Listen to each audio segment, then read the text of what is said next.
Welcome back to clean news Rajasthan. चलिए देखते हैं राजस्थान की 15 फटाफट बड़ी खबरों को। राजस्थान में भारी बारिश का अलर्ट। राजस्थान में एक बार फिर से भारी बारिश का दौर शुरू हो सकता है। इसे लेकर मौसम विभाग ने अलर्ट जारी किया है। इसके मुताबिक बंगाल की खाड़ी में नया चक्रवाती सिस्टम बना हुआ है, जिसकी वजह से प्रदेश में कल से भारी बारिश शुरू हो सकती है। भरतपुर, कोटा और जयपुर संभाग के 10 से ज्यादा जिलों में इसका असर देखने को मिलेगा। राजस्व मंत्री रामलाल जाट और पटवारियों ने एक दूसरे पर लगाया भ्रष्टाचार के आरोप। 6 सूत्रीय लंबित मांगों को लेकर लिखित समझौते का पालना नहीं होने से नाराज राजस्व कर्मियों ने राजस्व मंत्री रामलाल जाट के आवास का घेराव कर टकराव देखने को मिला। जयपुर में राजस्व मंत्री रामलाल जाट और पटवारियों ने एक दूसरे पर भ्रष्टाचार के आरोप लगाए। अपनी 6 सूत्रीय मांगों को लेकर मंत्री के आवास का घेराव करने पहुंचे पटवारियों ने मंत्री के सामने ट्रांसफर और पोस्टिंग में हजारों लाखों रुपए लेने और भ्रष्टाचार करने के आरोप लगाए।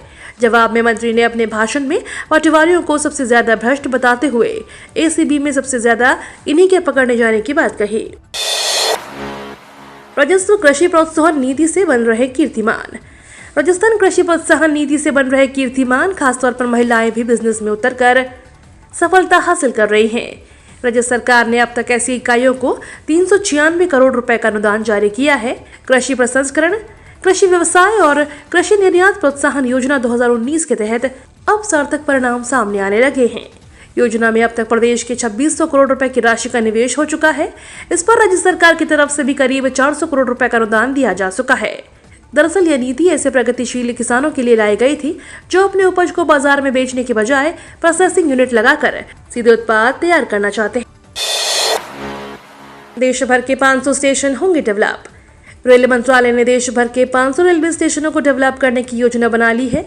संभावना है कि अगले सप्ताह इन स्टेशनों के डेवलपमेंट के काम का शिलान्यास हो जाएगा। खास बात यह है कि शिलान्यास का कार्यक्रम एक ही समय में किया जाएगा। इन सभी स्टेशनों को अमृत भारत स्टेशन योजना के तहत डेवलप किया जाएगा, जिसमें करीब 20,000 करोड़ रुपए का निवेश का अनुमान है। रेल मंत्रालय के अधिकारियों के अनुसार सभी 500 स्टेशनों पर एक साथ कार्यक्रम आयोजित किया जाएगा। आयोजनों में काफी संख्या में स्कूली छात्र शामिल होंगे। इस दौरान छात्रों के बीच विभिन्न प्रतियोगिताएं आयोजित की जाएंगी। बीजेपी को जयपुर शहर के बीच रैली निकालने की अनुमति क्यों दी? राजस्थान हाई कोर्ट ने पुलिस से पूछा। राजधानी जयपुर में नहीं सहेगा राजस्थान के समापन पर निकाली गई रैली पर नाराजगी जताई है। दरअसल शहर में कई घंटों तक जाम लग गया था, जिसकी वजह से आमजन को खासी परेशानी हुई। राजस्थान हाई कोर्ट ने मामले में स्वप्रेरणा से संज्ञान लेते हुए तत्काल पुलिस के अधिकारियों को तलब किया। जस्टिस समीर जैन ने यह आदेश बुधवार को दिए। अदालत ने मामले की सुनवाई गुरुवार को तय की है। मानहानि केस में सीएम अशोक गहलोत को राहत नहीं। मानहानि के एक मामले में राजस्थान के सीएम अशोक गहलोत को कोर्ट से राहत नहीं मिली है। दिल्ली की राउज एवेन्यू सेशन कोर्ट ने मजिस्ट्रेट कोर्ट में चल रही कार्यवाही पर रोक लगाने से इनकार कर दिया है। हालांकि कोर्ट ने थोड़ी राहत देते हुए सीएम को वर्चुअल पेश होने की अनुमति दे दी है। संजीवनी घोटाले में गहलोत के आरोपों पर केंद्रीय मंत्री शेखावत ने मामला दर्ज कराया था। समन जारी होने पर उन्होंने सेशन कोर्ट में अपील की थी। राजस्थान विधानसभा की कार्यवाही अनिश्चितकाल के लिए स्थगित। राजस्थान विधानसभा में बीजेपी विधायकों ने लाल डायरी व मदन दिलावर के निलंबन के मुद्दे पर जमकर हंगामा किया। इसी के चलते सदन की कार्यवाही अनिश्चितकाल के लिए स्थगित कर दी गई। शून्यकाल की शुरुआत में नेता प्रतिपक्ष लाल डायरी को लेकर बोल रहे थे, तभी बीजेपी विधायकों ने हंगामा शुरू कर दिया। इस दौरान स्पीकर को 2 बार कार्यवाही आधे घंटे तक के लिए स्थगित करनी पड़ी। तीसरी बार अनिश्चितकाल के लिए स्थगित कर दी गई। गहलोत के मंत्री मेघवाल ने विशिष्ट सहायक को अनोखे अंदाज में किया कार्यमुक्त। राजस्थान की गहलोत सरकार में कैबिनेट मंत्री गोविंद राम मेघवाल ने अपने विशिष्ट सहायक को कार्यमुक्त कर दिया है, जिसका आदेश सोशल मीडिया पर तेजी से वायरल हो रहा है। दरअसल मंत्री गोविंद राम मेघवाल ने 2 अगस्त को सेवानिवृत्त IAS अधिकारी रमेश चंद्र सोलंकी को अपने विशिष्ट सहायक पद से कार्यमुक्त कर दिया है। कार्यमुक्त करने के लिए जारी किए गए आदेश में मंत्री मेघवाल ने लिखा है कि सोलंकी को सूचित किया जाता है केवल दिनांक 2 अगस्त से मेरे कार्यालय और विशिष्ट सहायक पद से संबंधित कोई भी राजकीय कार्य नहीं करेंगे। अगर वे ऐसा करते हैं तो इसके लिए वे खुद ही जिम्मेदार होंगे। राजेंद्र गुढ़ा ने लाल डायरी के 3 पेज रिलीज किए। बर्खास्त मंत्री राजेंद्र गुढ़ा ने राजस्थान में सियासी भूचाल लाने वाली लाल डायरी के कथित तौर पर 3 पन्ने सार्वजनिक कर दिए हैं। गुढ़ा ने दावा किया है कि सीएम के करीबी और राजस्थान पर्यटन विकास निगम के चेयरमैन धर्मेंद्र राठौर ने इन पन्नों में सीएम के बेटे और राजस्थान क्रिकेट एसोसिएशन के सचिव भवानी सामोता सहित अन्य लोगों से लेन देन का जिक्र किया है। गुढ़ा ने कहा कि मैं सरकार को नहीं, सरकार मुझे ब्लैकमेल कर रही है। बर्खास्त मंत्री ने दावा किया है कि इस डायरी में मुख्यमंत्री के करीबी धर्मेंद्र राठौर की ही हैंडराइटिंग है। डायरी के कुछ पन्ने मिसिंग हैं, लेकिन मेरे पास जो पन्ने हैं वह मैं जारी करूंगा। राजस्थान में आई फ्लू का कहर, अस्पतालों में दवाइयां खत्म। राजस्थान में इस साल आई फ्लू का प्रकोप लगातार बढ़ता जा रहा है। अस्पतालों में मरीजों की कतार आउटडोर खुलने से पहले ही लगनी प्रारंभ हो जाती है।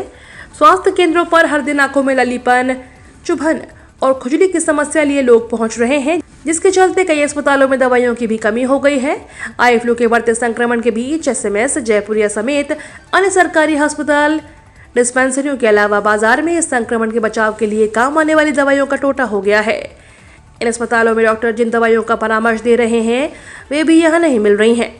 मजबूरन मरीजों को अस्पताल से बाहर दूसरी वैकल्पिक दवाइयां लेनी पड़ रही हैं। सबसे ज्यादा परेशानी आई ड्रॉप को लेकर हो रही है। राजस्थान में खदानों की नीलामी पर सुप्रीम कोर्ट का बड़ा फैसला। राजस्थान में खदानों की नीलामी पर हाई कोर्ट की तरफ से लगाई गई रोक सुप्रीम कोर्ट ने रद्द कर दी है। जस्टिस एएस बोपन्ना व एमएम सुंदरेश की पीठ ने ये आदेश दिए हैं। सुप्रीम कोर्ट के इस फैसले के बाद से प्रदेश में अटकी पड़ी 50,000 से ज्यादा खदानों की नीलामी फिर से शुरू हो सकेगी। गहलोत सरकार अपने पिछले कार्यकाल में नीलामी की पूरी पॉलिसी को रद्द कर नई पॉलिसी लाई थी। इस पर हाई कोर्ट ने रोक लगा दी थी। अब सुप्रीम कोर्ट ने सरकार का रास्ता साफ कर दिया है। राजस्थान में हरियाणा हिंसा का असर, इंटरनेट बंद। हरियाणा हिंसा को लेकर राजस्थान में अलर्ट जारी कर दिया गया है। हरियाणा से सटे इलाकों में धारा 144 लागू करने के साथ बुधवार सुबह 6 बजे तक इंटरनेट बैन कर दिया गया है। अब नेटबंदी बढ़ाकर आज सुबह 6 बजे तक कर दी गई है, जो सीकारी, पहाड़ी, कामानगर और जुरहारा समेत पूरे मेवात इलाके में लागू रहेगी। इसके अलावा भरतपुर हरियाणा बॉर्डर पर पुलिस फोर्स तैनात की गई है। यहाँ आने जाने वाले वाहनों की चेकिंग की जा रही है। गहलोत सरकार मुझे डरा रही है, बर्खास्त मंत्री राजेंद्र गुढ़ा ने प्रेस वार्ता में लगाया आरोप। राजस्थान में बर्खास्त मंत्री राजेंद्र सिंह गुढ़ा ने कहा गहलोत सरकार उन पर मुकदमे लगा रही है। रंधावा ने मुझे माफी मांगने को कहा है। सरकार मुझे डरा रही है, मैं लाल डायरी से किसी को नहीं डरा रहा हूं। राजस्थान के बर्खास्त मंत्री राजेंद्र गुढ़ा ने बुधवार को अपने घर पर मीडिया से बातचीत में विवादास्पद लाल डायरी के कुछ अंश जारी किए हैं। राजेंद्र गुढ़ा का दावा है कि इस लाल डायरी के जो अंश वे जारी कर रहे हैं वो राजस्थान पर्यटन विकास निगम के अध्यक्ष और सीएम अशोक गहलोत के करीबी धर्मेंद्र राठौर की हैंडराइटिंग है। राजेंद्र गुढ़ा के मुताबिक लाल डायरी के अंश में राठौर ने लिखा है कि वैभव जी और मेरे दोनों के राजस्थान क्रिकेट संघ खर्च को लेकर चर्चा हुई है कि भवानी सामोता किस तरह तय करके लोगों को अब तक पैसा नहीं दे रहा। विश्वविख्यात सांभर झील में मिशन रफ्तार की तैयारी, नागौर से भारत रचेगा इतिहास। नागौर जिले में देश का पहला रेलवे स्टेशन ट्रैक विश्वविख्यात सांभर झील में बन रहा है। ट्रैक का निर्माण वर्ष 2024 में पूरा होने का अनुमान है। ट्रैक पर 200 किलोमीटर प्रति घंटे की रफ्तार से रेल और रेल इंजन का ट्रायल किया जाएगा, यानी भारत फिर से इतिहास रचेगा।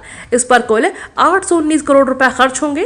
ट्रैक का निर्माण कार्य research design and standard organisation Lucknow कर रही है।